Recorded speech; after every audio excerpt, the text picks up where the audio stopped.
Welcome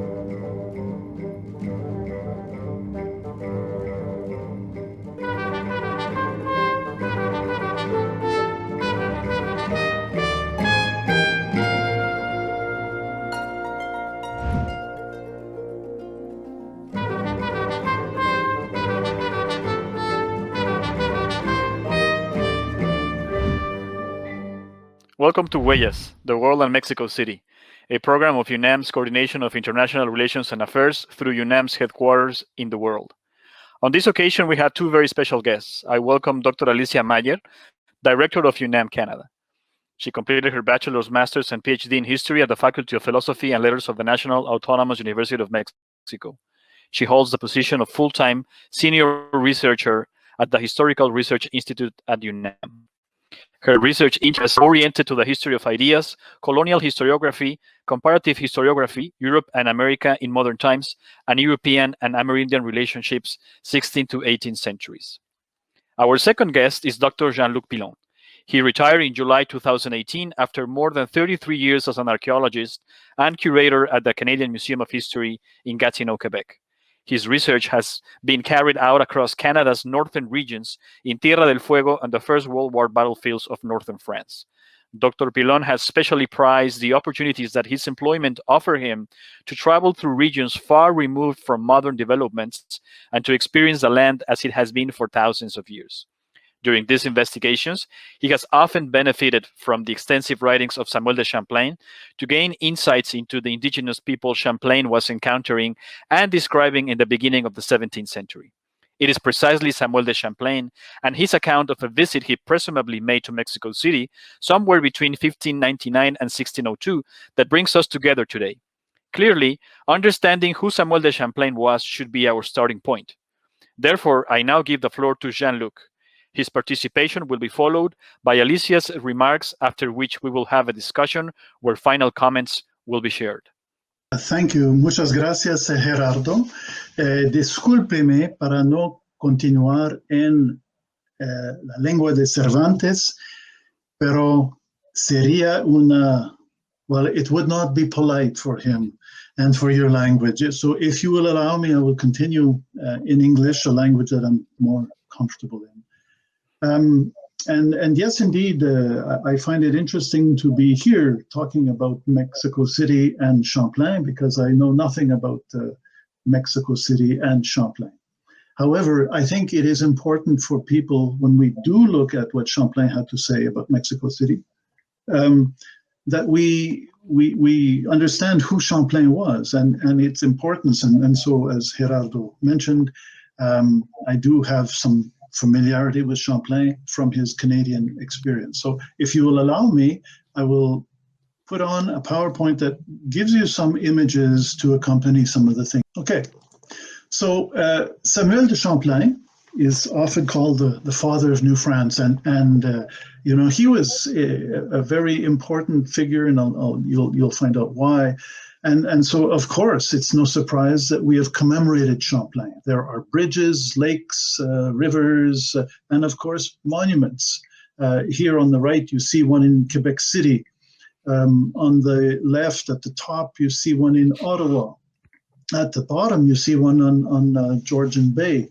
And so you would say to me, oh, so we really knew what he looked like. Well, actually, we don't. This image of Champlain is based on nothing concrete.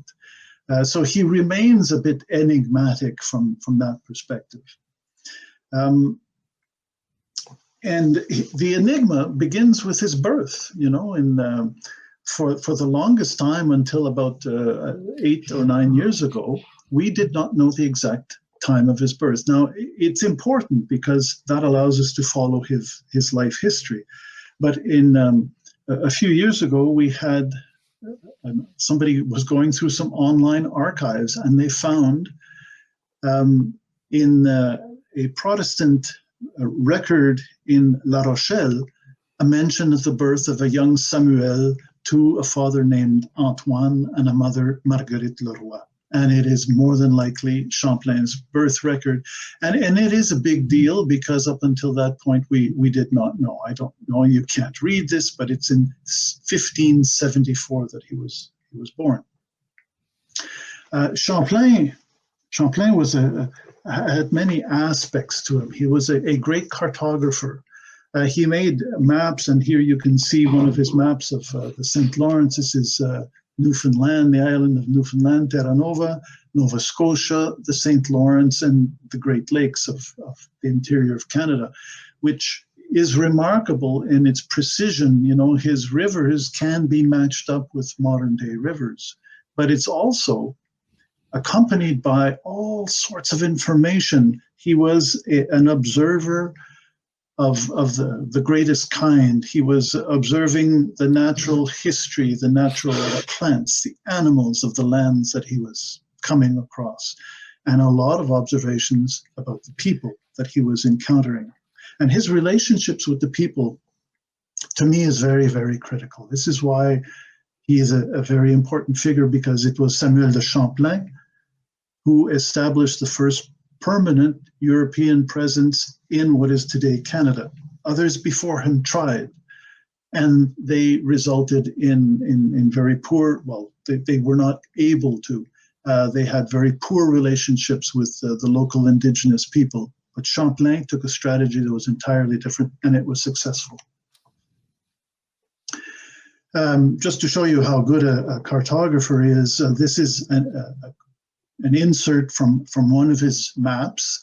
It's on the eastern coast of the United States. And so if you compare this isthmus, or this peninsula, or this island, this is Cape Cod off in this direction, Boston is up here, and it is really this embayment, what do they call it?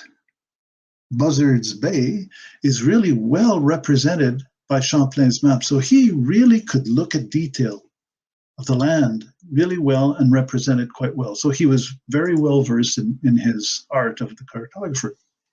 This is just one of the areas that were explored by Champlain. This green one, basically he left Quebec City and went all the way to Huronia, the land of the Huron Wendat peoples, down across Lake Ontario and back all in one shot over the course of 1615-16. This is a tremendous amount of land that was covered. He is working with allies. He's traveling with people who know where they're going. So he's not the European who says, I know where I'm going, I will lead the way and I will discover. He is recording and observing. And then this is one of his trips along the eastern seaboard of the United States. In 1604, Champlain went to Tadoussac here at the mouth of the Saguenay River, and he encountered a camp of indigenous people who were mostly warriors who had just finished a major conflict with an enemy. And according to the description, it was something like 800 or 1,000 warriors in this camp. So these guys were pumped. They were primed. Champlain went ashore with one or two other people, unarmed. Now, this took a lot of courage on his part, because these are strangers who are meeting each other, and then they don't know how to size themselves up, but he trusted them. And the people saw that there was trust.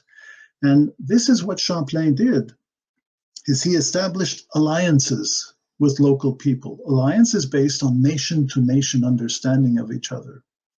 And this was what was critical, and that Champlain did for one of the first times that we know of in our part of the world. And this set a precedent for the rest of history that we are continuing to live today, because even the British adopted that kind of aspect of nation-to-nation negotiation. And in 1763, when the British took over North America, British North America, they told the native people, we will continue this tradition of asking your permission before we go onto your lands. So Champlain was very critical in that respect with regards to indigenous people. Again, some of the observations that he was making were quite detailed. This is, I spoke of military alliances. Well, here's Champlain in the middle of things. These are his his allies behind him and the people that they are encountering. And I think this is in 1616. And this little picture of Champlain is the only picture that we know of Samuel de Champlain being represented at the time. I know we can't see any details, but there you go. That's the reality. So Champlain has strong relations with local people. He has alliances based on nation-to-nation respect. He also builds and establishes the first permanent settlement by Europeans in what is today Canada, and this is the habitation, a stronghold, if you wish, that he built at Quebec City, and the remains that were found archaeologically about 20 years ago, and of course Quebec City continues to this day. So that's part of his legacy. Now, Champlain, as we know, was involved with the wars between France and Spain, and in 1589, the war came to an end, and Champlain helped to repatriate Spanish soldiers from Brittany, where they had a very large fortification, to Spain. And while he was in Spain, he went to work.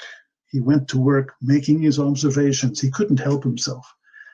He was observing things, he was taking notes, and here you have some sections of a map that he made of Seville, and you can see the different detail, the attention to detail that he was well known for. And then the story is that the next year, in 1599, his uncle's ship was rented, if you wish, to go to the Spanish New World in order to retrieve the haul of precious metals and things to bring back to Spain. And he claims to have been aboard the ship and to have made all sorts of voyages. Now here are a couple of illustrations from those travels. The top left is the island of Puerto Rico, and the one on the right is Guadeloupe. Now, if you compare them to what they actually look like, you know, Puerto Rico is not too bad, I suppose. It's rectangular, but Guadeloupe is way out to lunch. I don't understand this one. This one suggests that he perhaps did not get a look at the whole island. Somehow his observations were slipping. One thing that Champlain did come back with was an understanding of the relationships between Spain and the indigenous people of the New World, which was not a good one. He talks at length about how the indigenous people suffered, and he even illustrates. This is an illustration from an early inquisition that would have taken place. So those ideas, I believe, he brought with him when he came to northern North America and tried his hand at establishing his contacts. I will leave you with this picture of this Tenochtitlan, or the city of Mexico. So I think I've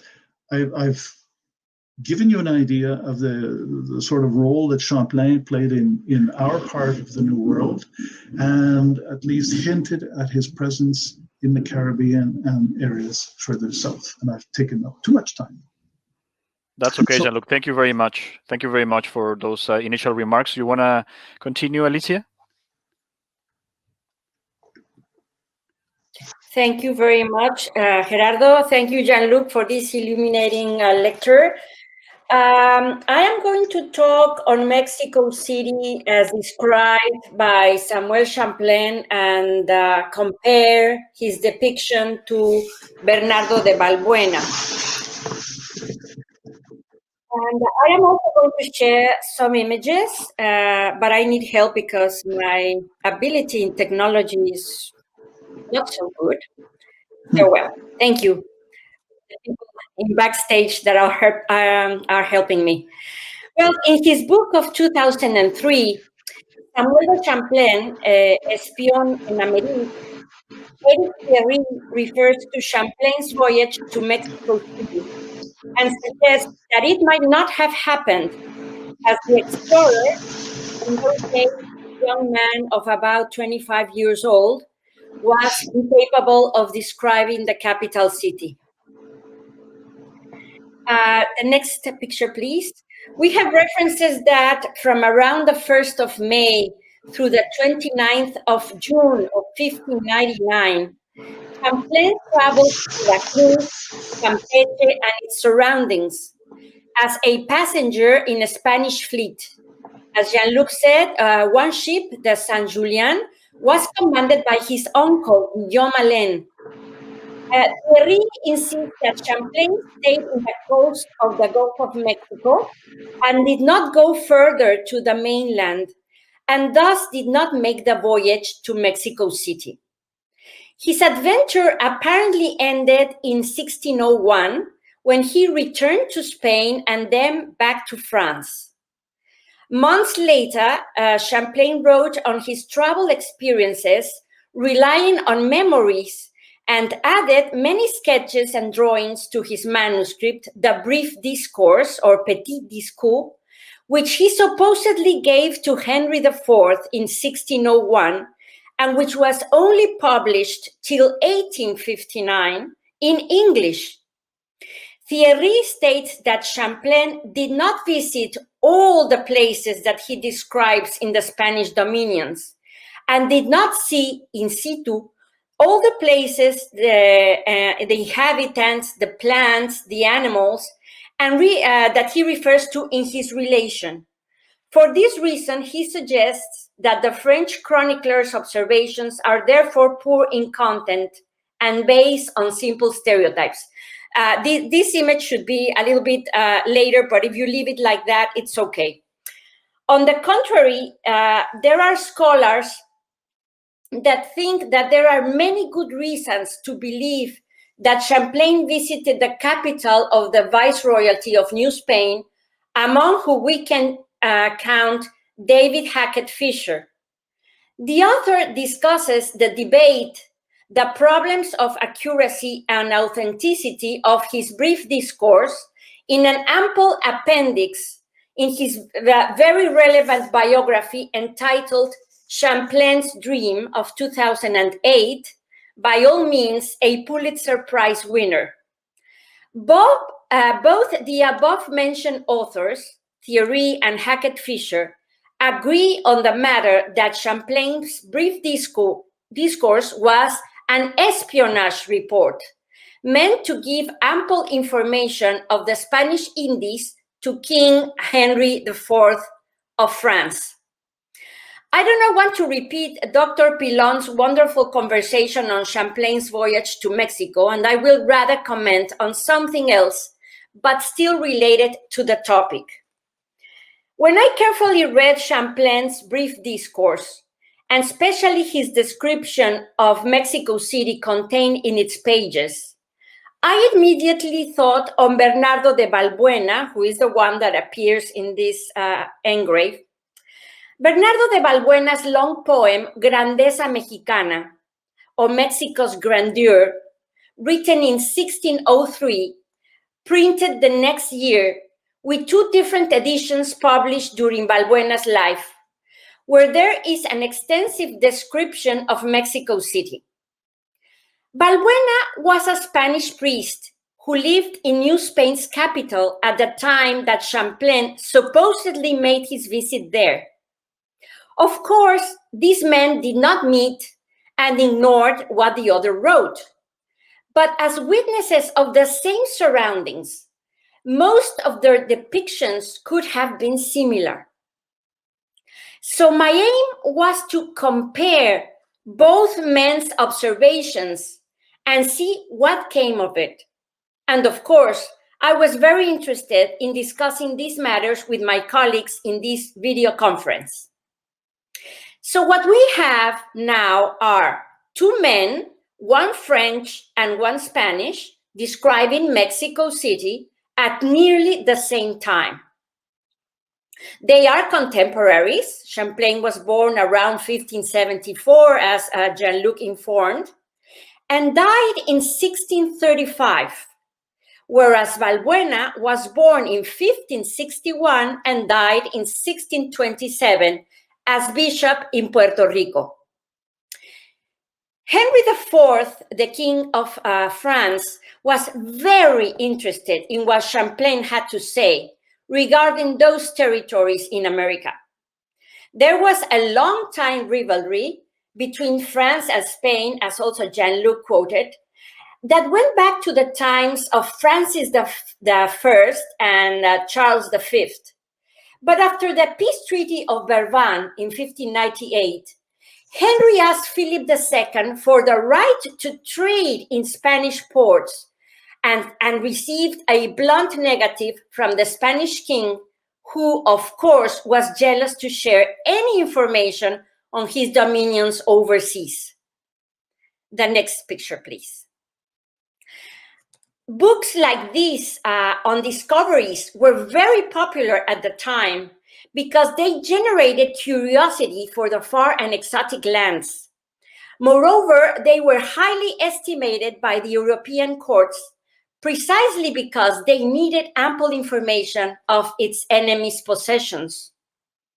On the other side, Balbuena's poem is a long and highly detailed description of Mexico City, which he dedicated to the Archbishop of Mexico. Here we can, in the next picture, we can see the dedication.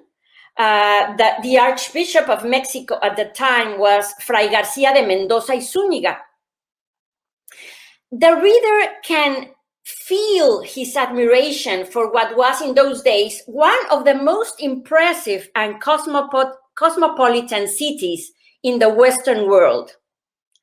It enhances the city's magnificence and economic importance. The next one, please. It profusely describes the social mosaic and the dynamic life of the capital. Because it was published, it was relatively well known in Spain, Mexico, and Puerto Rico. This last territory, as a matter of fact, was attacked by the English in 1598, shortly before Champlain's visit to the island in 1599.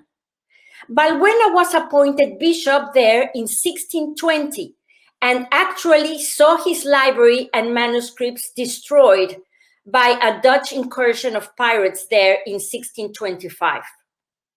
When Champlain first arrived in New Spain, he stated that, quote unquote, a more beautiful country could not be seen or described than this kingdom. While in Veracruz, 2 Spanish officers were sent to Mexico City to present themselves in the Viceroy's court and ask him to accelerate the shipment of the precious metals and provisions that were to be sent to Spain. And it is unlikely that Champlain would have been part of that group. I agree with Thierry when he points out that Champlain could have used other authors' descriptions or taken advantage of what the men in the same maritime adventure who did make the trip to Mexico had to say. Nevertheless, in his memoirs, Champlain describes Mexique, as he refers to Mexico City, as one of the most agreeable places he had ever seen, with its superb and beautiful temples, palaces, and great mansions, its well-traced streets and its markets where many rich merchandises were sold. As a matter of fact, both authors share very similar descriptions on physical geography, the climate, the surroundings, the vegetation, the different human types, and the animals, of course.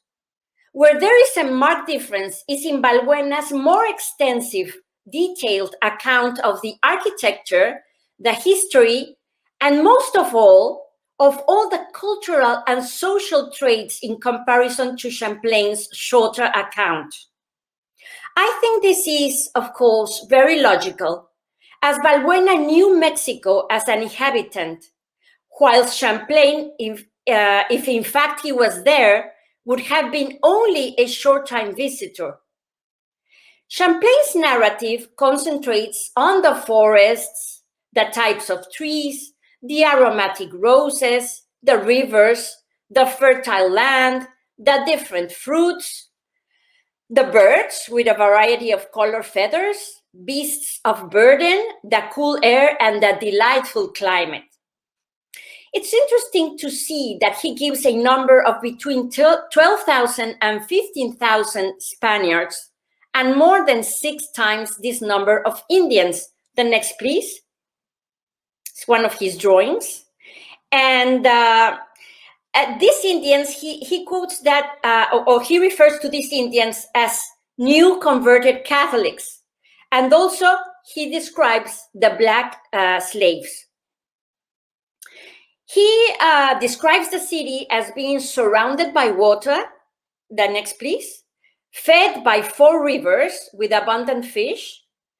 It also had beautiful gardens and many fertile and arable land. And the most striking thing is that he drew the map of Mexico City, as Jean-Luc showed previously, in a more beautiful engraving than this one, and a colored one, of course. Nevertheless, what seemingly is of the utmost interest for him are the silver mines nearby Mexico City that produce great amount of metals. In his next drawing, please, we can see how he describes the mines, the people working, and also the next one, please. He's also interested in the cochinilla. He draws the cochinilla, an insect from where a red paint was extracted to color textiles, and other products like cacao and agave, which were rich sources for the King of Spain. The next one, please.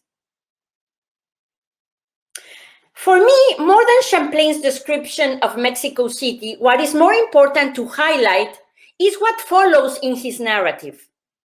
He assumes the so-called Black Legend against Spain and criticizes the cruel treatment given by the encomenderos towards the Indians, as well as the Inquisition, described as a bloody, intimidatory apparatus. In my opinion, this reveals much more to the modern reader than his description of Mexico City. After comparing both authors' descriptions of the capital of the Viceroyalty, we can conclude that both descriptions have their merit. Both respond to different objectives. Champlain's stark contributions has to be studied in the whole context of the brief discourse, where the important issue was to give the French king an overall view of the Spain's dominion in America, whereas Balbuena's poem is a literary work situated in the Baroque period in New Spain that captures the pride of a Spanish subject for a city that was, at the beginning of the 17th century, a well-known capital of Spain's overseas realms in America. I will finish this talk with one of the many descriptions of Mexico City in Balbuena's Grandeza Mexicana. This famous city, center of perfection, hinge of the world, its seat, its populous greatness, its rare things, its riches and its treatment, its illustrious people, its pompous labor.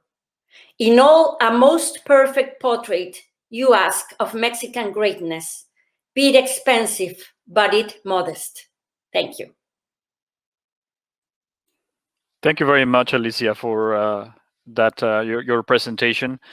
And we have approximately 5 minutes left. And of course, I think that the best option we have is to ask Jean-Luc to share with us any remarks, any comments that he would like to share with us after listening to Alicia's presentation. Please, Jean-Luc, you have anything you would like to add?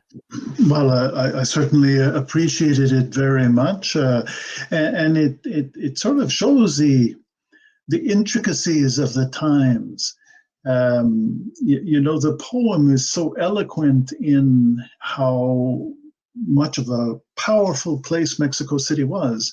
And if Champlain was a spy, if he was, and I won't question that conclusion. If he was there to make observations to share with people in France, and especially with the king, boy, did he ever miss it when it comes to Mexico City.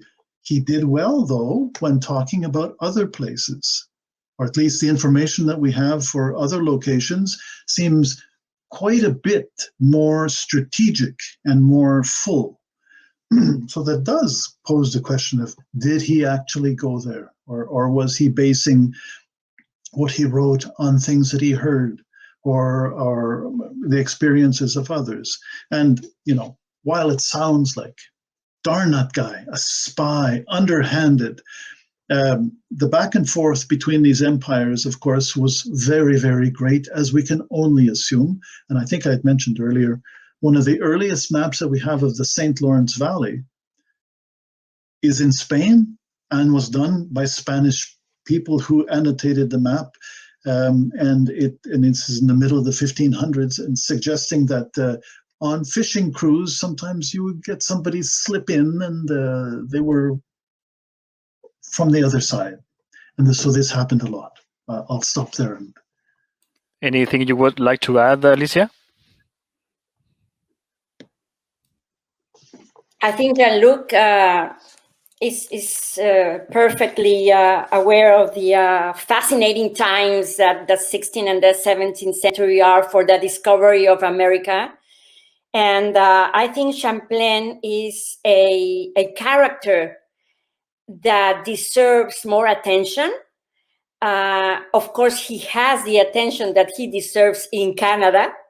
But I think Spain and Spanish America would also be very enriched if they knew that this character was part of the many characters that were explorers, discoverers, colonial settlers at the time, and that this maybe 25-year-old man, a very young man, was in a Spanish fleet and came to the coast of the Gulf of Mexico. But he was a spy? Well, I think everybody that traveled was a spy, because they amassed a lot of information on what they saw on the firsthand as witnesses of the reality of the environment, and they carried all this information to people that had never traveled to America. So it was, like I said, a very important relations and chronicles that interested the court and the king, because this rivalry, the national rivalry between states, was at its utmost point, and they really want to take possession of the other king's dominions and conquer and exploit the natural resources, etc. So, in conclusion, Champlain was not professionally an espion, but was actually, with his chronicle, seen as an informer to the court of France. And the brief discourse is in itself precisely a chronicle of what he saw, even though the descriptions are not so exact or precise, but they are descriptions as well. No?